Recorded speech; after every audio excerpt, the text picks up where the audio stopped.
Hello, everyone. Welcome into the Final Bet. NFL free agency is heating up, and so are some of the betting lines. To talk all things football and a little bit more, we're bringing in Jim Derry from the Datitude podcast and, of course, our Garland Gillen. Jim, no games on the field this week or anytime soon, but free agency is pretty entertaining. I got to say, my live show Monday morning was probably the most jam-packed, most exciting show we've had in over a year, maybe well, at least since Derek Carr was going bye-bye.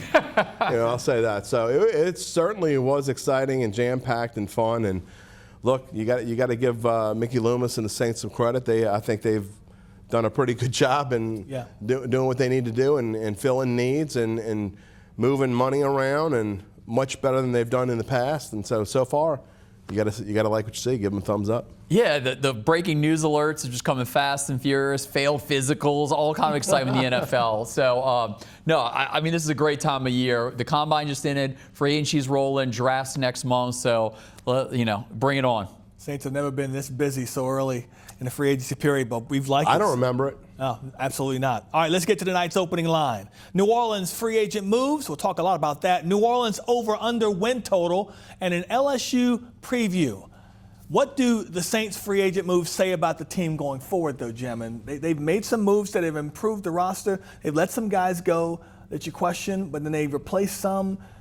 So far? I think what it says to me is they think they can win right now. And look, I think these moves, obviously offense, they were offensively challenged. And these moves have been the number one and number two needs for this team, not just on offense. I think just in general, there's no question that's what they needed most. And you have to give a thumbs up to them. And, as far as Demario Davis being gone and Kaden Ellis coming in, I think it's just a fact of if this team, if they know that if they don't win next year, if they don't get to the playoffs next year, that they're making a step in the right direction and they're trying to get younger. And we can only assume behind the scenes that when Kellen Moore took this job and they started putting a plan together, the number one plan was probably, we've got to get younger. And so I think that's what they're doing. And so far, they've really done a nice job. And it stinks for someone with Demario Davis who's been so fantastic, not just as a captain, but as a leader in this community, to be gone. But you have to understand why they're doing it. It is a business, and you only have to wonder if Cam Jordan's next.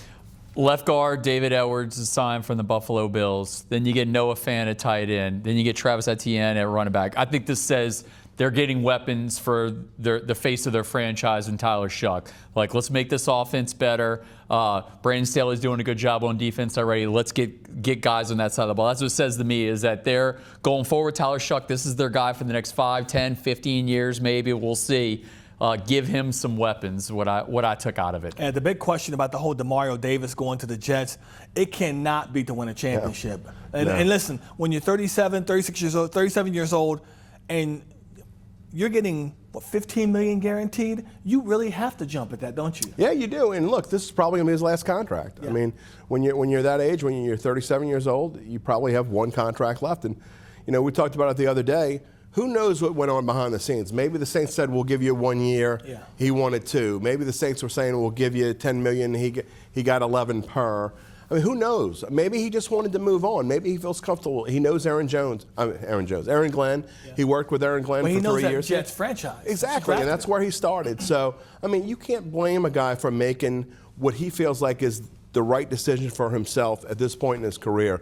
Obviously, you're right. It's not to go win a ring, and we thought that might be one reason why he left, but you certainly can understand why he'd go back there as well. And Garland, the whole change-up now is that you're bringing in Kaden Ellis, who's 6 years younger and nearly as productive as Demario was last year as a 37-year-old. Yeah, and I know that Demario might be considered a better tackler, but Kaden Ellis is better in coverage, and being a linebacker is covering running backs, sometimes covering receivers. So I think the key thing with the Saints is they're just getting younger, and they probably thought Demario had like one good year left. Kaden Ellis has got, 3-year deal. I know they're getting the same amount of money per year on their contracts. I like the move because a few days back I was like, well, what are they going to do at linebacker? Because you can't just have Pete Werner and then Danny Stutzman. Yeah, Danny Stutzman and Isaiah Stallbird. You needed somebody else. So I like the direction with Kaden Ellis. One thing Garland mentioned a moment ago was them trying to build around Tyler Shuck.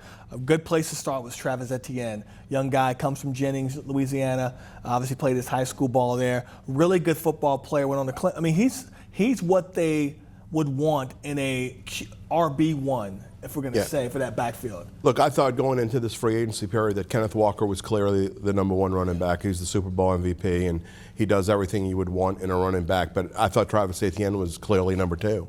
And with the fact that since the combine that Jeremiah Love has kind of shot up the charts, and now you can't say whether he's going to be available at 8 or not. I mean, and I think the Saints weren't willing to take that chance. And, you know, they'll be in an interesting situation. I know we'll talk about it in a second, but they'll be in an interesting situation if he is there. But I think this was a must move. The Saints had to get a running back. Alvin Kamara's future is still in doubt, and there's really no other running back on this team that you can hang your hat on. Yeah, I like that he has the big run capability. 70-yard touchdown run last year. Saints are not even having 30-yard touchdown runs anymore. He can run between the tackles. You know, Kamara is more of an outside guy, not an inside guy. I like everything about him. He's younger. He's from here, and you can't wait. You know, you don't know what's going to happen with the free agency. I mean, in the NFL draft, if the guy you want is going to be available at number 8. So I'm all in on the Saints getting a running back. Like I said before, it's a weapon for Tyler Shuck. The running back room it has a lot of guys that have injury problems and they're young. I don't know what Audric Estime and Kendre Miller have going in the future. So let's roll with this guy. Colin, if you think back to Tuesday's overtime, we asked Sean Vazan if Jeremiah Love is available when the Saints pick in the first round, would you get him? And he said absolutely, emphatically yes. Would you go get another RB1 in Jeremiah Love? I know he's a generational talent. Would you spend that pick number 8 on him when his team has other offensive needs? Is there a word bigger than emphatically? Yes. Okay. I'm with Sean 100%. I mean, you'll go with a two-headed running back room like this guy is, to me, is a generational type talent. You get him at 21 years old. You get him for either 4 or 5 years on a rookie deal, and absolutely he's worth it. If he's gone, then to me, you stay offense. I think you go get the best receiver, whoever you think the best receiver is. But if Jeremiah Love is there, you absolutely take him, and you give yourself an Etienne Love running back, and they go from having one of the worst running games in the NFL to one of the best, and just like that between getting those two guys and David Edwards. The Titans right now are the favorites in the betting lines to draft Jeremiah Love at number 4 overall. So if they do get Jeremiah Love, then the Saints have some great options there. A Carnell Tate at wide receiver. You can maybe get Sonny Styles at linebacker. I still think they need linebacker help, or they need edge help. Rush. Yeah, they can get Bailey out of Texas Tech. I think Arvell Reese will probably be gone. But then Bain maybe it will be there from Miami because everybody's doing this whole short arm thing situation. I think the Saints are in a great situation where they can get a guy that can play right away. Man, Jeremiah Love, that's got some Deuce McAllister, Ricky Williams vibes back in the day. Yeah. Man, just so many other things out there the Saints need. That would be tough for me for Love at 8. Okay, having said that, if they don't get Love, if he's not available, what direction would you want them to go in? Yeah, like I said, I would stay offense. I still think offense. Now, look, I've joked on my pod for the last month and a half that if they go defense at number 8, you're going to want to come watch the live show because I'm going to go insane. I don't necessarily feel that strongly about it anymore. I'm kind of with Garland. So, look, if they feel like the best it's easier to take the best player on the board when you've addressed your major needs on offense. However, I still think Shuck needs another weapon or two, and we don't know what's going to happen with Chris Olave. And the Saints don't really have a wide receiver two. They have maybe 3 wide receiver 3s. Or 3 wide receiver 3s/4s, but they don't have a number 2 with Shaheed gone. And so I think that's just as important. So to me, it's either running back or it's either Jeremiah Love or a wide receiver. That's what I would want to see. Yeah, I like Carnell Tate. If they're gonna go wide receiver, I like Carnell Tate over a Mekhi Lemon or Jordan Tyson or one of those other guys. They've had great success in the past with Ohio State wide receivers and Michael Thomas in the second round, Chris Olave in the first round in 2022. And we know their affinity for Ohio State receivers. So I think Carnell Tate would be the guy they want. I don't care what his 40 time is. He's a player. He makes big time plays. He plays in the Big Ten. Was on the national championship team. That's good enough for me. What do you think about the move to get Ryan Wright? Unbelievable. I mean, who thought that they could make a fantastic move at punter, but they trade one of the worst punters in the NFL and get something for him, and then you go out and get the best punter in the NFC for basically almost a song, and we've been talking about for a couple of years now, how the Saints have been lacking on special teams. This was absolutely a move they needed to make, and I can't believe we're actually spending time on a show talking about punter. But Ryan Wright is the right move, pardon the pun. Punter was a big disadvantage for them last year. Yeah, they've been kind of in the punter wilderness. They got one good year out of Blake Gillikin, but then that didn't work out. All been downhill since Morstead, huh? Since Morstead's gone. Yeah. I mean, Gillikin beat out Morstead, and they thought Morstead was done with. And, they brought in Burnip. That didn't really work out. Kroger, was that? Just a bunch of dudes. Yeah, and Kroger traded to the Houston Texans. So, yeah, I'm all in on this because I don't want to talk about punter situation. To show you how sometimes the punters are under the radar, I really don't remember him at Tulane. I don't. I'm going to be very honest. I don't remember him. I look back, he did a good job there, but glad that he's back in New Orleans. I know that his yards per punt are 5 more than what we had last year. Okay, there we go. Take that any day. Meanwhile, Saints over/under, by the way, most sports books have them at 7.5 wins. FanDuel 6.5. Are they wrong? Oh, they're too low. I think they're too low. However, Garland and I always joke about jumping to the window, running to the window. I just thought.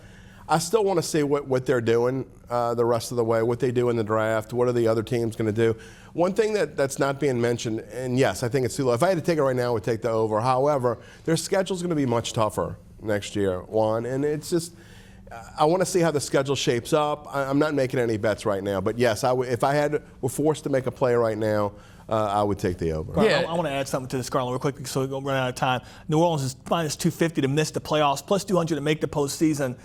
Are you liking the number on the win total, and are you liking the number for the make or miss the postseason?